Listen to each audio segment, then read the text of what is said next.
All right, officially good afternoon. Thank you for being with us today. We just finished up in Pittsville and had some really good discussions about what's going on with the state budget process, so we wanted to bring that up to Marshfield today. For those of you that I've not met before, I'm Scott Krug. I'm the state representative for the Southern Wood County area. The reason we're doing these together today is because there's only 4 of us now in the legislature that represent Wood County. Senator Teston couldn't join us, but we figured it'd be great for the most of us to be here to hear about issues facing Wood County as a whole. So I'm happy to come up to Marshfield and spend some time with my good colleagues here and talking about issues that face the northern part of the county that I don't technically represent myself. But just a little background, my district is technically, like I said, the Wisconsin Rapids area, a little north of Rapids now. You get the Babcock area, Nakusa area in the Rapids. And I go south into Adams County and cover most of 2/3 of Juneau County as well. So it's quite a large area. And then these folks here next to me are the ones that cover this area directly in northern Wood County. So we're just going to introduce ourselves real quick and then tell you exactly how this process is going to work for the next hour or so, and then we'll get it kicked off. So I'll turn over to Senator Tomczyk to say hello. Hello. Good job. All right. John? I'm State Senator Corey Tomczyk. I cover the 29th State Senate District. That new district now encompasses all of Marshfield, so it's not split up anymore.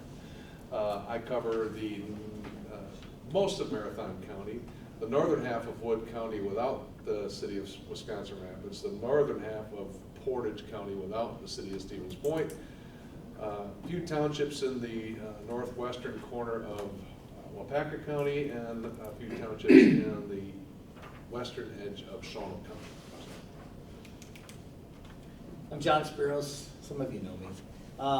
And then I'd like to actually welcome the mayor and then some of the other councilmen, women that I see here today, so thank you for being here. And actually thank you for every one of you to come and participate in the listening session. Now, the listening session typically is just like Representative Craig Krug indicated. It's, Craig Krug. we do have a Krug, Craig, so it's like, but I'm out of here. he knows who he is. So just like Scott indicated, we're going to basically listen to your comments about the budget. That's typically what we're here for. So, and we can go however you'd like. If somebody would like to speak first, then just raise your hand and we'll call on you and go from there. And then we can go from that standpoint. So, Jeannie Moore. That one I put on there, I heard there was a surplus. Yeah, forget about that. That's Rainy day funds, we should call it snowy day fund. Yeah. But would there be availability for a rebate for constituents? Well, so that's where we're kind of in the thralls of trying to figure out what to do with this quote-unquote surplus. But my experience is my 8th budget now. My experience is when we talk about a surplus being in the building at the Capitol. Right now it's projected to be around $4 billion. But that means that the asks that have come into the Capitol probably total about $12 billion. So people, you hear that number and it makes it really hard for legislators to say, no, I can't, because we don't have enough. One of the first things we've done this session is between the Assembly and the Senate, knowing that a surplus is created from taxpayers sending us too much money after we funded our budget last session, our number one goal with the surplus is to get it back into tax cuts, whether it's for, we tried the retirement-free tax cut last session the governor vetoed. We're working on collapsing the income tax brackets entirely. We passed all those through our budget last session and the governor vetoed 95% of those, so the money has been held over. Our goal right now is to try to get the money back. There's no shortage of spending in Madison, right? My first budget as a legislator was $65 billion back in 2011. This last budget was $100 billion. What the governor's proposed in his budget is $120 billion. Wow.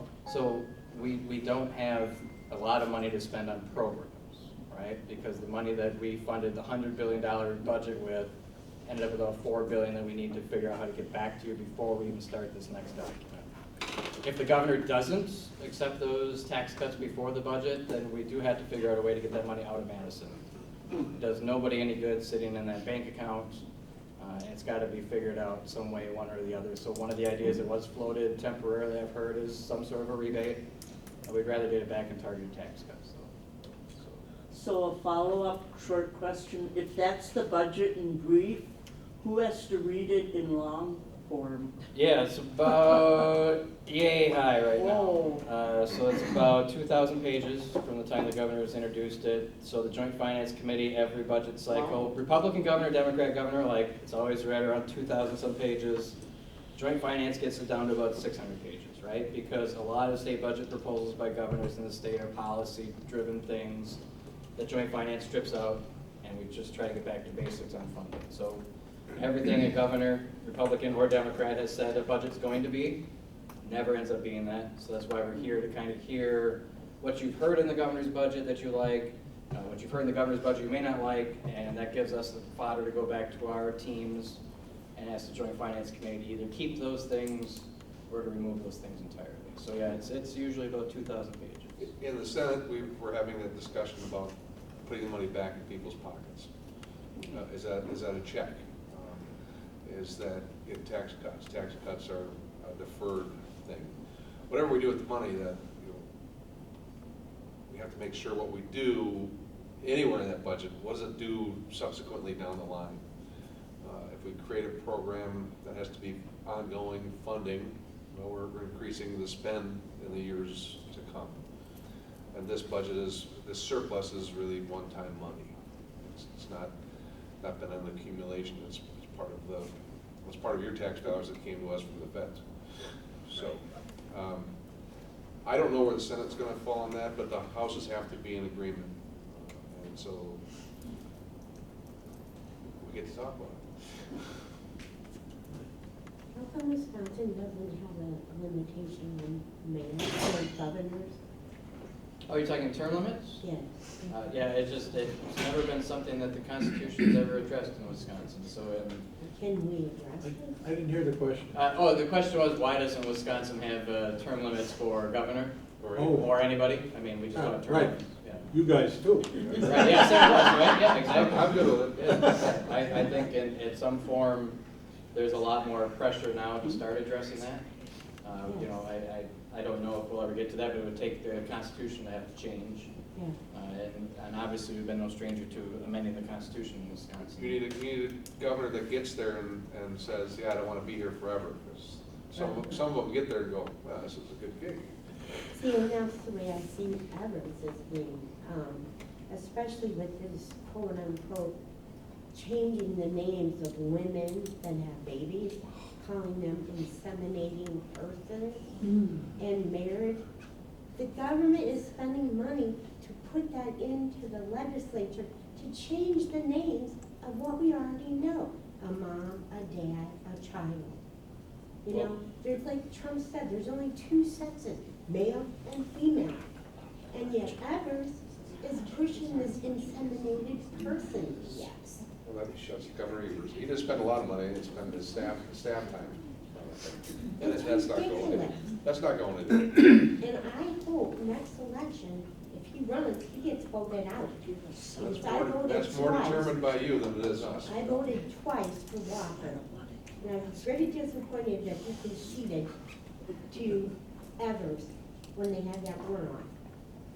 Because he was probably the best thing that happened in Wisconsin in a long time. And now we got this yahoo that's almost like Biden, pretty much. Oh my God. I'm sorry, that's the way I feel. This is a public forum, okay? It's a public forum. The guy, I don't know what he does, except make up stupid rules and regulations.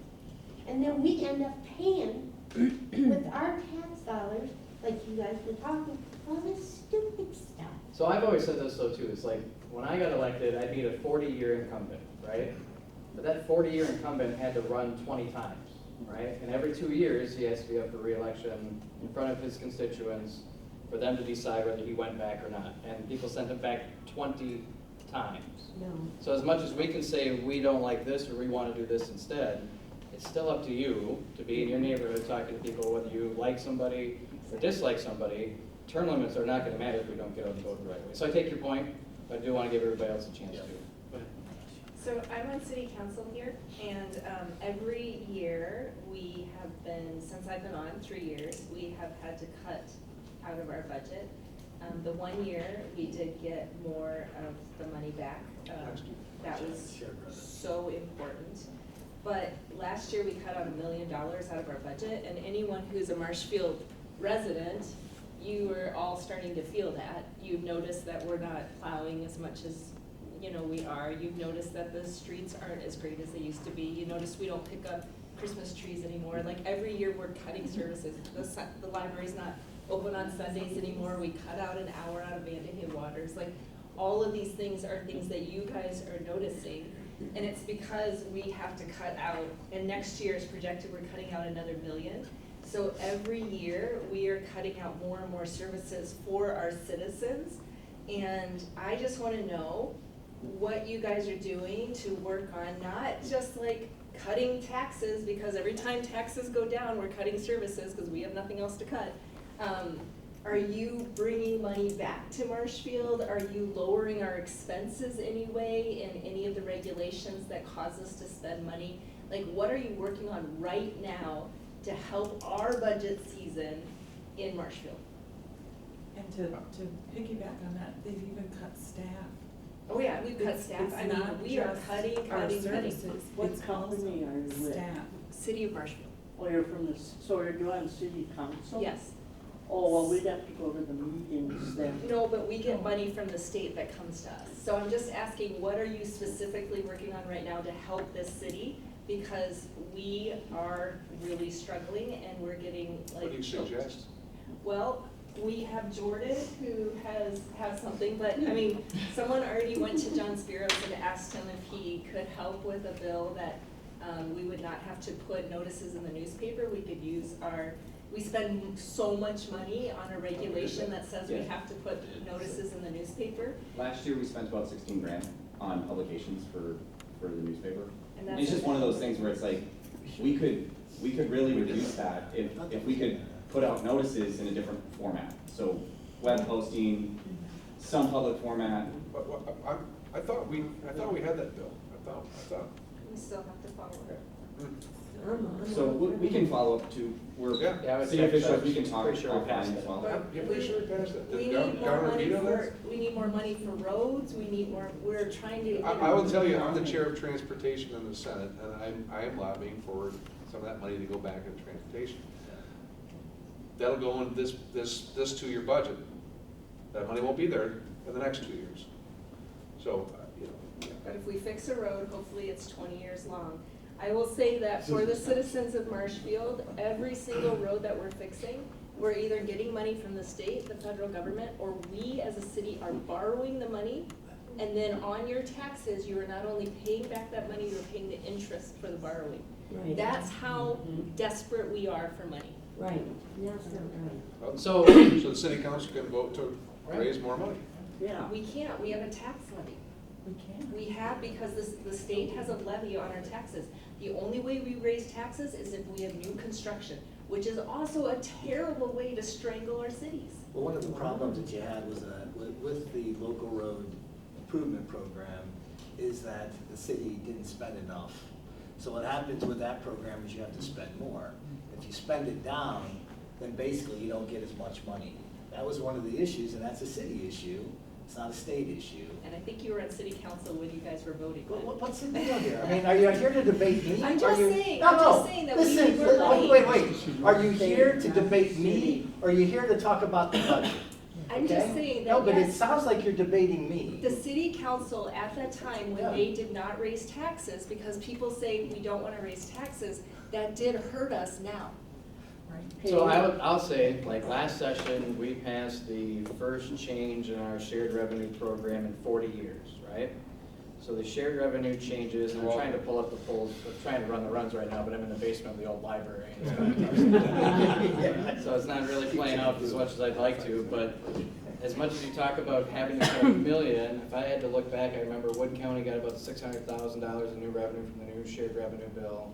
I don't remember every municipality.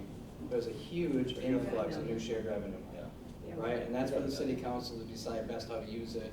Maybe picking up Christmas trees wasn't the best thing to do. maybe, you know, publicizing things in the newspaper will save some money to do those types of things, but it still comes down to local choices on how to spend those extra dollars the state's spending. And it's up to the residents here to decide how to best spend those dollars. But when the state sends back the biggest chunk in shared revenue changes in 40 years, it's probably not the best time to say, what else you got, right? I mean, that's what we had that we could get back to, and that's what we had. Like Corey had said, is if the governor doesn't agree to the tax cuts we're gonna propose, which I doubt he will, the money's gonna have to come back. The best way to do that's gonna be in transportation funding, where we can pay one-time projects and not have to borrow to build them. Or pay down debt on Or pay projects. down debt, so it saves money for the taxpayers in that fashion. So, you know, if plan B is if governor doesn't pass tax cuts, that money's gonna start coming back to municipalities. And one of the issues with that money is the fact that, bottom line is, that ends. I mean, when it's spent, it ends. It's not like a continuation.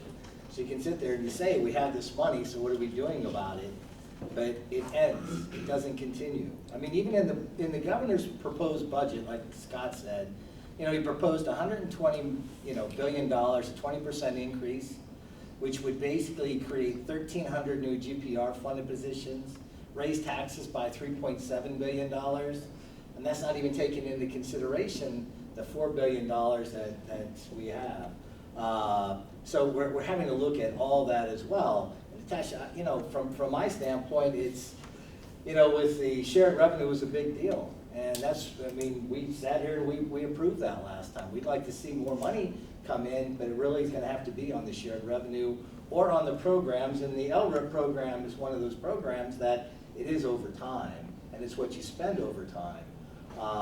And what you do as far as roads go and whatever else. If you don't, then basically what happens is you lose that. I think the best thing about the shared revenue program and the update is that it's indexed to sales tax increases in your communities too. So the more people spend here, the more your shared revenue is going to increase. So that gives you even more incentive to draw people into Marshfield, show them how great the city is, which in turn is going to increase your net construction, which is going to give you more tax base and give you more ability to levy even more. So the way it's set up is you drive your own success now with the new shared revenue program. I think that's the best answer we could have come up with entirely. Right. Right behind you, James.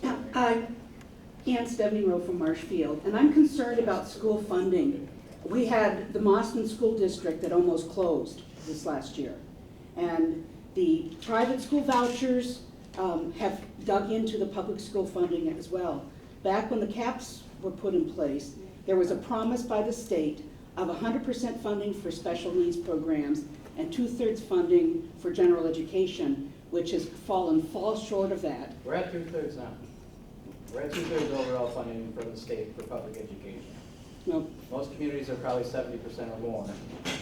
The special education side is we are still struggling, right? So our caucus has had an issue. We've got to 30% of special education costs. And I think that's something we do have to figure out this session. The governor has asked us to even go up to 60% in this budget. So even the governor hasn't asked us for 100% of funding for that just yet. but we, you know, a decade ago, it was the Florence School District that almost went under and had to be rescued. This time it was Mauston.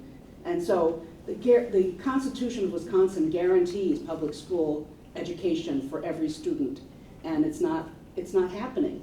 And Well, you know, that's one of those issues that is so locally charged, and it's driven by the number of kids. We have less and less kids. So it's like, you know, the Wausau News will see that they're closing grade schools, right? Well, there are some really pissed off parents that their local grade school is getting closed, but you know, the building was built for 200 kids and there's 75 kids there. What sense does that make? That's not a wise use of money. The world's changed, and so they scream at me and say, that's not me, that's the school board. That's those people making those decisions. So if a school district is failing, you know, is that because there's not enough kids in that school district, or is it because of the funding? I don't think people would be real excited if we've got a school district that has dropped, you know, 60% of its kids, and we've got another school district that has only lost 15% of the kids. We end up spending more money on that smaller school district than we do on the bigger school district. That's just that's just world change. So those formulas, it's not necessarily a formula that's unfair. It's what's unfair, what people get upset about is just the fact that there's less kids and the world's changing. And I represent the Mauston School District too. So I mean, just visiting my new districts, Mauston, Elizabeth, Nicaea, they're all in that realm where they are declining enrollment, high property value, low income districts. They're tourism areas, right? Where there's not a lot of people who live there, who send their kids to school there. They're trying to be balancing that property tax burden that they're facing for never having access to the school district. And trying to explain that more and more to people in a day of super hyperinflation, it's really hard to explain to them that justify that they have to keep investing in that school because they only think about what's in their pocketbook right now. So we have those challenges. I think on April 1st, I've got Nakusa's going to referendum. I think Port Edwards might be also going to referendum. That's the reason we set up the referendum process in the school funding formula, is that we are funding students per pupil at a historic level right now, higher than we've ever done it before. We have categorical aids that have been higher than they've ever been before. The governor even instituted a 400-year veto on our last state budget and increased per pupil $325 per year for 400 years. And still saying it's not enough. So that's why we go back to the taxpayers on spring election days, or even in the fall sometimes, and say, hey, if you want to spend more than we're sending, which is already 2/3 of the funding that we've promised that we're back to finally, you have to make that choice locally if you want to make that decision or not. So when people complain that we don't do a good enough job funding it because there are referendums, I argue that's exactly what the referendum process was built for, so people can make that choice for themselves in their own community, say we want to spend $300 more on my tax bill every year to fund the school beyond what the state promised that they're already fulfilling. So we're there, I just don't know if people are able to see, what is actually happening in our school district because of the media reports. I had you next. Hi, I'm Megan. I work at Judy Fairley Lay. I'm here with one of our attorneys, Haley. So we're constituents of yours, Senator, but also our services extend to all of your constituents. So, we understand that, it's a huge budget and it's not necessarily, spending isn't necessarily all that favorable. But we are really hoping that the state will consider chipping in money for civil legal aid in the state budget in this next biennium. A Wisconsin study was recently done that shows that for every dollar invested in civil legal aid, there's an $8.40 return on investment to Wisconsin's economy. That looks like a lot of different things, honestly. So sometimes it's our clients having the financial resources to contribute and, shop at local stores, pay higher in rent. But also it is, having our courts run more efficiently. The court system's incredibly confusing and complicated, but, when there can be an attorney involved, it means that the right forms are getting filled out, that the judges aren't having to do the same hearing over and over because someone used the wrong form or filled out the wrong form or they didn't show up to court. So judge doesn't want to default, so we're going to have to push it out again. So, we unfortunately cover the northern 33 counties, so we have a huge service area and limited resources, realistically. So the state doesn't contribute very much. The only money comes through temporary aid for needy families, the Department of Children and Families, to do work for domestic violence and sexual assault survivors. But, in 2024, we served not 3,000 people, but worked on nearly 3,000 cases. But unfortunately, we are still turning away, on average, about 3 out of every 5 eligible applicant. So in numbers, that looks like about 3,000 plus people every year that we have to say, no, we can't help you with your legal Statewide or your service area? Just our service area. Yeah, unfortunately, it is much worse statewide. Also because our service area is almost entirely rural. So we are seeing that even if people could, in theory, afford an attorney. Are there enough? No, Right. absolutely not. Right. So, what we get really frustrated about too is that, 64% of the attorneys that are licensed in this state practice in and around Madison, Milwaukee. So that leaves about 6,000 attorneys to cover the remaining 70 counties of the state. And a lot of people can't afford an attorney, especially, even middle income people who make too much for legal aid, but not enough to pay a retainer and the hourly fees that a private attorney, if they could find one, in their rural community. So, we have tried to stretch every dollar that we get in, grants and different funding sources to create a website called Wisconsin Law Help. But that just provides like legal information to people, but we're still having to turn away thousands of people who need legal help and aren't going to be able to access the court all that successfully on their own. So, we really hope that there will be some investment from the state. The Supreme Court voted yesterday to increase the assessment fee on attorneys to pay for civil legal aid.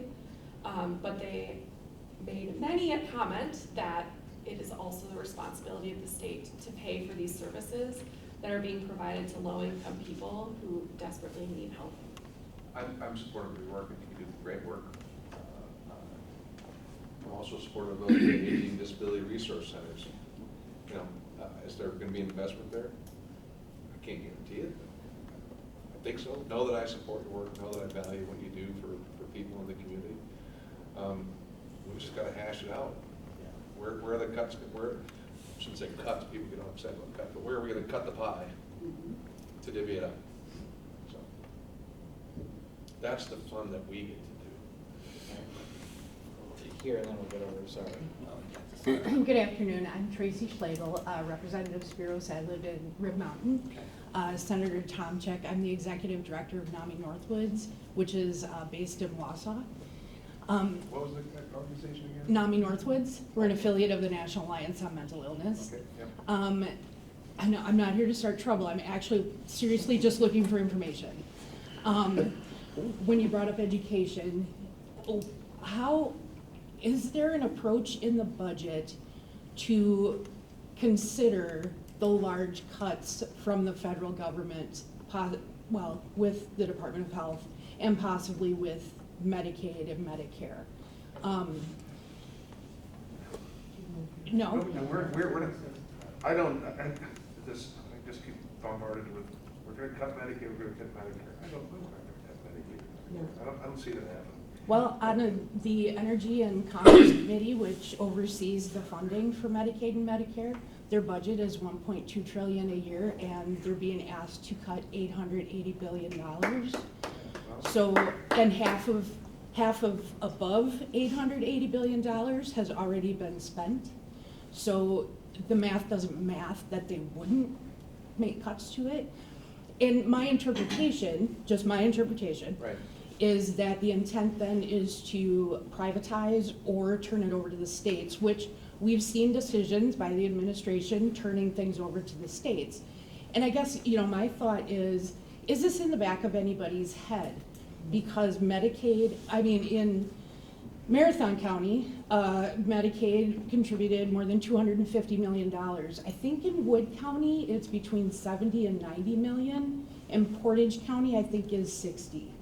So we're not just talking about, right there, I just blew through the 11 billion that Wisconsin gets from the federal government So for it's Medicaid. so much on our mind that when I talk about joint finance, trying to put together a budget document between now and June, Mhm. it's really hard every week not knowing what the federal government's going to do next. Exactly. It is. And to be Exactly. And brutally honest. I understand your discomfort as much as I feel my own discomfort. So I will tell you because- this, though, is that I think the best thing that we've done since I've been in the legislature is to try to be as independent from the federal government on Medicaid, Medicare, Badger Care, senior care as possible. So when I talk about the $4 billion surplus, our first draw on it that our caucus is committed to already is our cost to continue for Medicare in the state of Wisconsin for everybody who, to keep what you have right now, it's going to cost us an additional $1.6 billion. Our caucus has already said, fine, that's going to be our first draw. So it takes our surplus down to 2.7 that we can even talk about tax cuts with.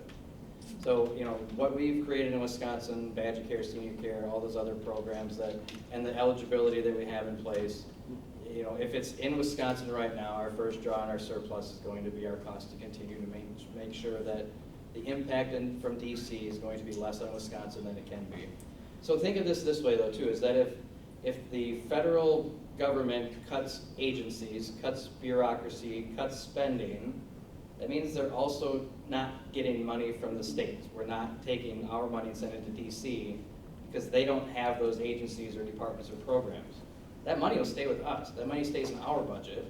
and it's easier for us to be able to spend our dollars, so it's better for us to bring those dollars to Wisconsin than to tell the federal government you can have them. So, I have a part two since you brought that up. absolutely, yeah. If we aren't getting services from the federal government, will our federal taxes decrease? Because it's very possible that our state taxes might have to go up to, That is- you know, again, I'm not here to start trouble. Right, yeah.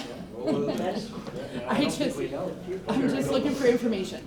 That's the guess that we're putting out there. I Yeah. have to say sometimes, we have to do some guesswork on it, what that looks like, and the federal government not spending it directly, they're still gonna collect it to a point. They're still gonna probably look to do more community block grants to figure out how communities can get together and provide those services, similar to what they do right now with Food Share and W2. We have our consortiums in place, so they're gonna look to us to create new models. It's going to be complicated and messy, but I don't think you're gonna see massive gaps in services because of how independent we are. You go ahead, Carlson, but yeah, picking on everything. I do want to say, again, City of Marshfield Finance, not the finance director, just the manager. I want to say thank you for the shared revenue. We appreciate it. That helped us in a stopgap year where we really needed it. We were looking at cutting positions significantly in order to make ends meet. So thank you. So back to what you guys were talking about, models need to change, right? So I agree with that. I'm totally with that. How do we change them? How do we change them together? So ideas like, the governor's proposing something that puts more like pressure on cities to say, well, forego your net new construction increase and take a percentage levy increase. We're not for state control, we're for more local control. We would like to be able to increase if our city needs to. So, for example, net new construction in 2022 was 0.55%, or 23, 0.55%. 0.55. So, because we're in central Wisconsin. I'm in central Wisconsin, I had 8% growth. Yeah, so our next year was 0.8, and then this current year was 1%. So 0.55, 0.8, 1%. We're growing, but not fast enough to meet our cost increase. So that's why local citizens, by the way, why we had to cut costs is because of that. We're trying our best. But the math's not mapping, right? So it's not adding up. I have a 10% increase in costs. I have a 1% increase in revenue that I can generate. A lot of that growth comes from outside neighboring towns that are next to us that don't quite pay city taxes, okay? So what I think is, to me, a better solution is city sales taxes similar to what was done in Milwaukee. To me, that makes sense. It gets the money in the centers of where the actual usage of the roads are, the usage of the facilities are. To me, that makes sense. To you, it might not. I understand that. To others in the room, it might not. But get it to where it's being put to use. To me, we have to keep roads better because we have to serve a population of 30,000, not 17. Our tax base is based on 17 to 18,000 people, but we're really serving 30,000. Everybody that's outside of town is coming in. So those are things that I'm trying to deal with at my level, and just letting you know. One last piece is a notation for the VSP fees. These have typically been 1% or just $50,000. I'm not asking for growth on that program, I'm just asking for that program to continue. What those fees do, they provide for the person that's standing over there in the corner. Our communications department uses those VSP fees, and it pays for their time and their equipment and everything else that they do. So this allows your constituents to see what we're doing, to see what we're doing at a local level. Please keep the VSP fees in this year's budget if you can, please. We'll try to get everybody at least once before we let somebody go a second time. It's like you're at. Chris Coleman, just a citizen. I'm kind of going off that NAMI statement earlier. With the budget surplus, you said that your first concern is Medicaid and Medicare. Keeping those going, no matter what the Fed does. My concern is for our agriculture. Much of our economics in this area is still based on agriculture and farms. At this point, because of things that are happening that are way beyond anyone's control, the farmers are nervous. They're very nervous that they will be unable to sell what they are planting soon. They do not know what will happen. It's a very unusual year. Is there anything that you're looking at to help alleviate their concerns in our area? Well, I think the biggest concern that the average farmer in our region would have, and I got most of the central sands south of here, and it's more crop than it is, per se, dairy or animal, but I think the biggest concern they have, and as a conservative, it's hard to say this sometimes, but we get bills all the time that say we should stop letting food stamps buy potato chips. Ooh, that would kill my farmers, right? Because most of the central sands grows every potato for Frito-Lay. Like, that's tough for me to get behind. So it's up to us to know our individual areas. When they say that cranberry juice shouldn't be on the WIC list anymore, that's a tough one, because I've got a heck of a lot of cranberry growers, right? But at the same time, we still have to figure out how to balance taxpayer subsidy of consuming those products, right? I mean, that's the biggest problem I have representing a rural farming type district, is all the subsidies that get put into farming by the federal government that aren't always gonna be there, whether it's for ethanol or whether it's food share, or, if you talk to Congressman Van Orden about the Farm Bill, he's super passionate about these same issues, just saying, I want them to be able to compete internationally. Exactly. That's a challenge we have right now from the federal government. So on the state level, I don't know much more that we can do at a state level for the farmer that we already don't do, besides, we don't tax them on their lands. We don't have a lot of control over farm issues per se, where we try to increase road funding for them to be able to access the points of entry and access to their shipping their goods, but we don't have a lot of control over But farm much of our programs that the federal economics government isn't does. just the farmer. Our businesses are based on agriculture. Our businesses make products for those agricultural areas. Each area in Wisconsin, like you were saying, the potatoes, the cranberries, all these different areas, they have specific supplies that they need. Our Wisconsin makes products for those farmers. We need to look bigger than the individual farm. You see what I mean? When you give money to the farmer, that's, it's subsidies. That doesn't help all of the companies out there who are based on agriculture also. Like Nelson James.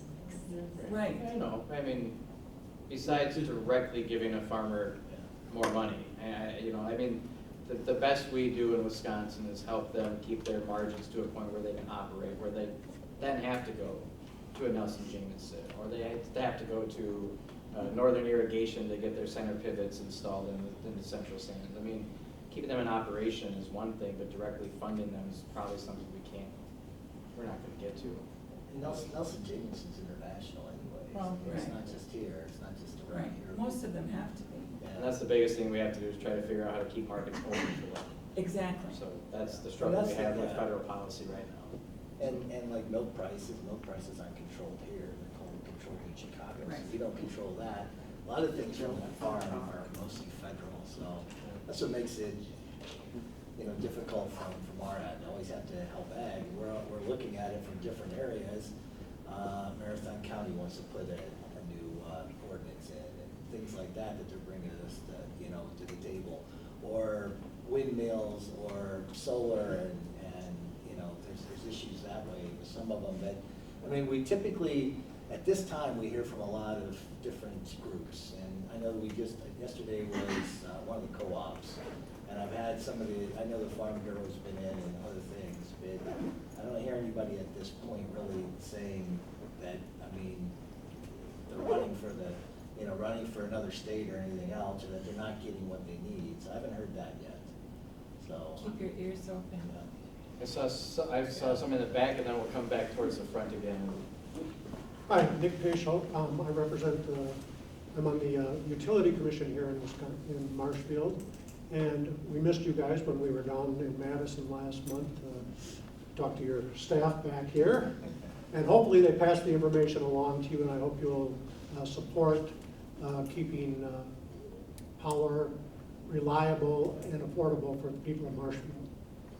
But beyond that, a suggestion I would have for you, I'm hearing a lot of, well, we're not able to do that, we're not able to do that, because it's a federal level or it's a local level. You do have a lot of power there in Madison, though. If all the Republicans in Madison would contact their people in Washington and tell them, here's the things we're hearing from our constituents. Whatever, all the things that we've been talking about today. If we contact our representatives in Washington, we're just small people, but you could say, I represent the people of central Wisconsin, and here's what their concerns are. We do, and I'll tell you that the farmer in Wisconsin is no better friend than Congressman Van Orden. That's the nicest thing about having Van Orden as my congressman, is I literally, if I wanted to right now, I could text him and say, hey, this is what's going on, what do you think? So he's talked, and we talk federal issues all the time, our offices do that all the time, because you may not believe it or not, but people call our offices about federal stuff all the time, right? Like, fix my Social Security, or I'm not eligible for this. I'm like, I gotta get you over to the congressman's office. So and I'm sure the same is for Congressman Diffie's office. We do talk to them as much as you humanly possibly can. So they hear what we hear, and if they're not hearing it, we tell them about it. So don't discount your own voice. Right. That's a big voice. Yeah. Don't discount your It's own bigger voice. from you if you're handwritten or if you call directly. Like, we get a lot of, Don't send a form letter. we get a lot of form letters. We get a lot of form emails. Like, it's just, You like those, huh? no, don't do those. I ignore those. Yeah, literally, right. We all do, so. Personally. I just have a comment Yeah, go on ahead. what you said here just recently concerning Marshfield. And aren't there several of you here on that City of Marshfield board? Okay. Did you not comment about putting a sales tax on Marshfield stores, products? So the thought process in Milwaukee was there was a sales tax associated with local control. Yeah, okay. The state gives shared revenue in a format that is partially sales tax. So, but it's not localized. It's just kind of formulated. And that formula is old, and it doesn't quite take into account volumes. But the question was, are you considering adding to the sales tax? I'm Here's my considering. comment, here's my comment Yeah. concerning that. That's why I wanted to clarify that. We don't live in Marshfield. We live just east of Stratford, in American County. Correct. Now, there's a 0.5% or a percent increase in all goods in Marshfield. That go to the Which county. way are we gonna drive now? To Marshfield or to Wausau? That goes to the county, essentially. That Yeah, half your percent county. increase goes to the county, Not but the county their doesn't, the county doesn't always give us the money. That's the thing. I'm making the point is if you raise taxes here, Correct. you're driving customers to Customers other elsewhere. places. That's the point Correct. I'm making. Correct. And understand with Milwaukee, that was a whole different situation. I mean, Milwaukee's looking to file bankruptcy if we didn't do something. I mean, and that really had to do a lot with the pensions and how the pension system was done. And then we basically had to change that whole model to go to a state model.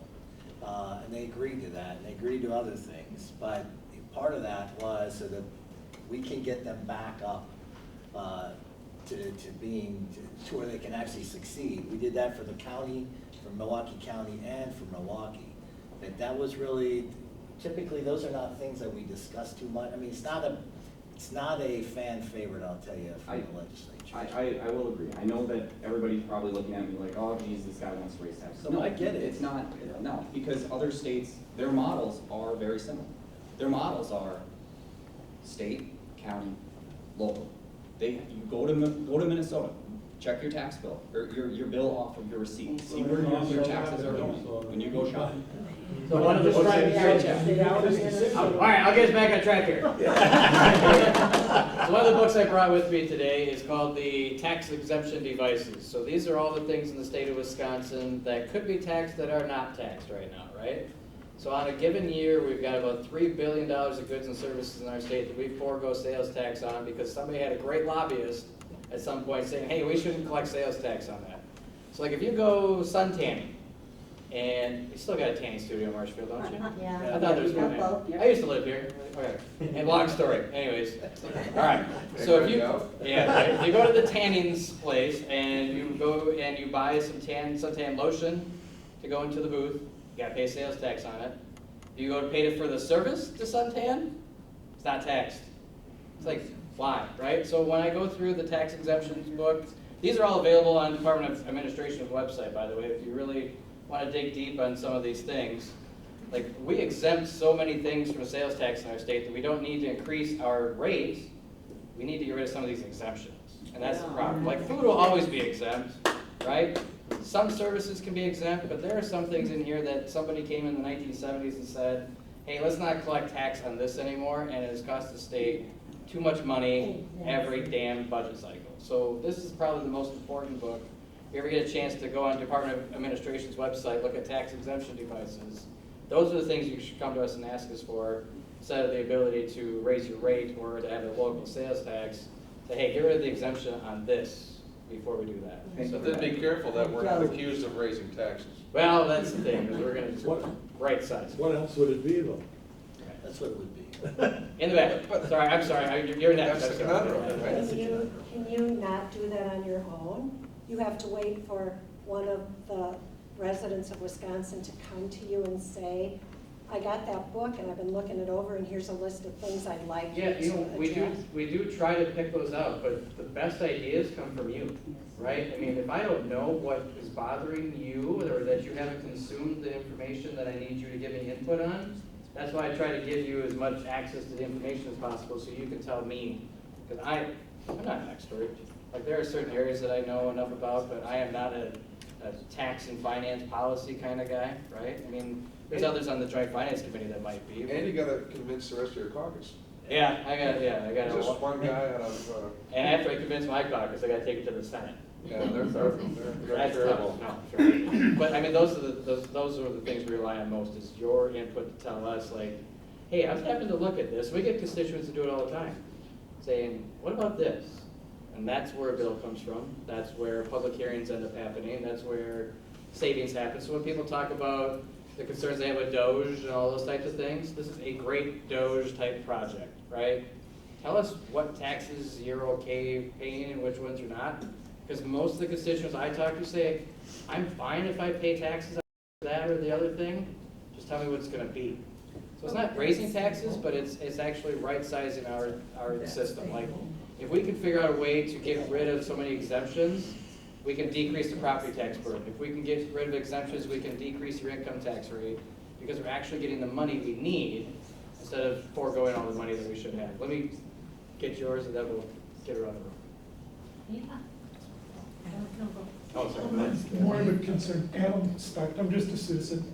So mine's more of a concern that could hopefully lead to some discussion is Governor Evers, I believe, has proposed a 91% increase on resident hunting and fishing licenses. Yeah, not gonna happen. Really? Oh.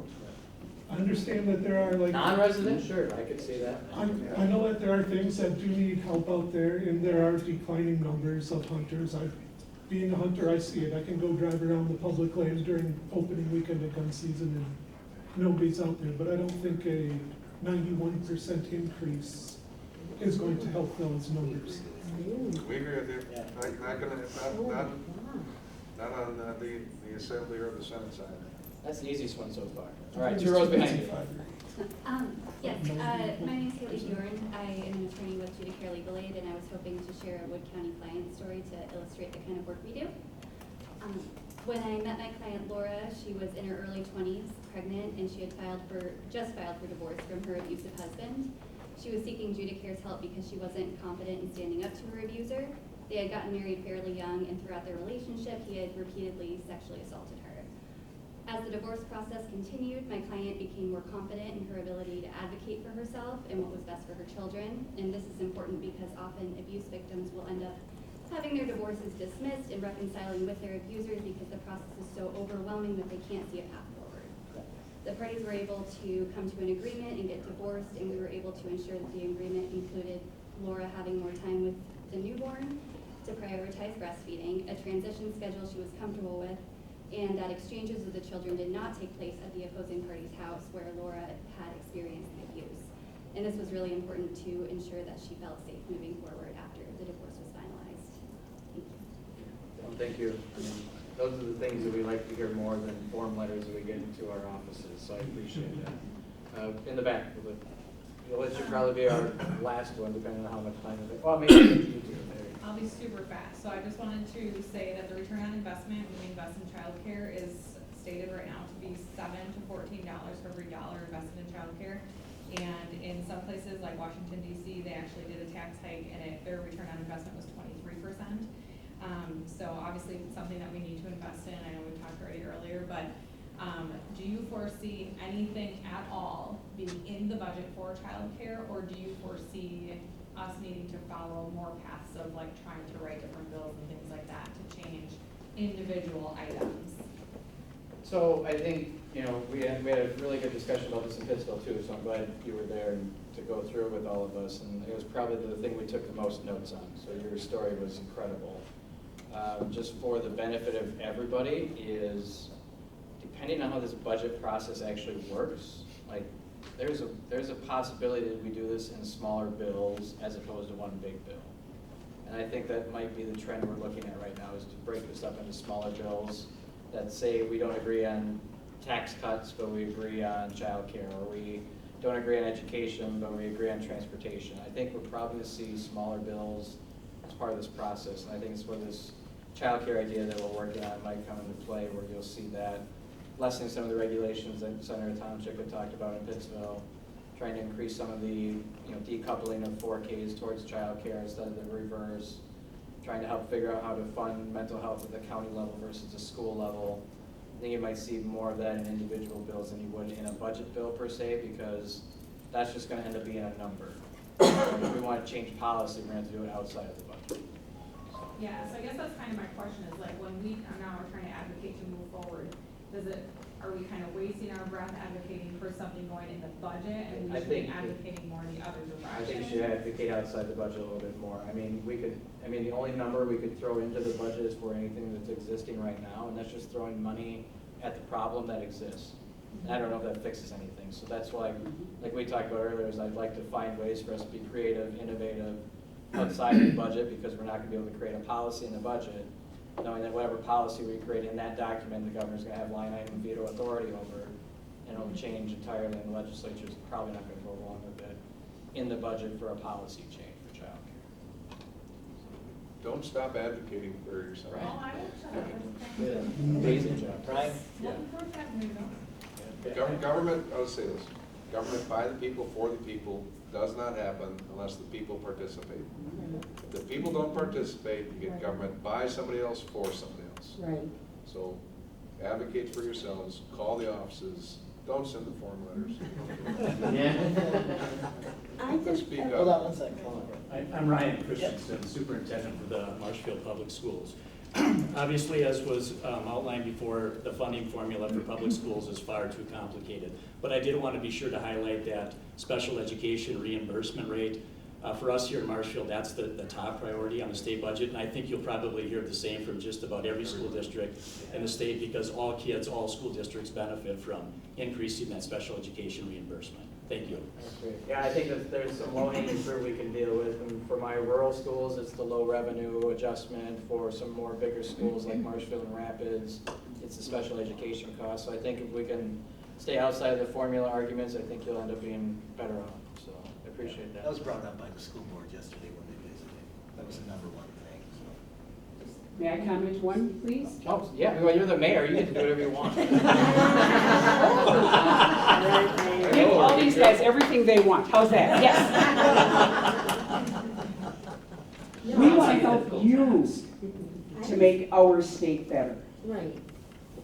Each one of you, just quickly, what can we write in that your biggest passion, the things that the governor has stopped? You said 95% he's taken? Okay, just one little, not everything is big, but maybe one thing, Scott, that really grinds you, that maybe some of us could write letters, right? And Corey and John.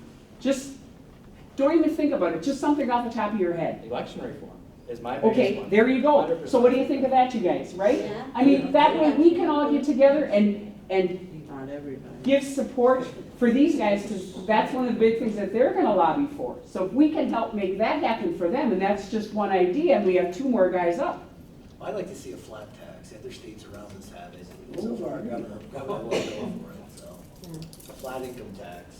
The biggest thing is we Senator need, Tomchek? we need transparency from the government, both state and federal. And right now, we're not really getting too much transparency. All right, hold on, And- one second. Just hold on a second. I want to give everybody a chance to try to double back as much as we have time. Yeah. Worried.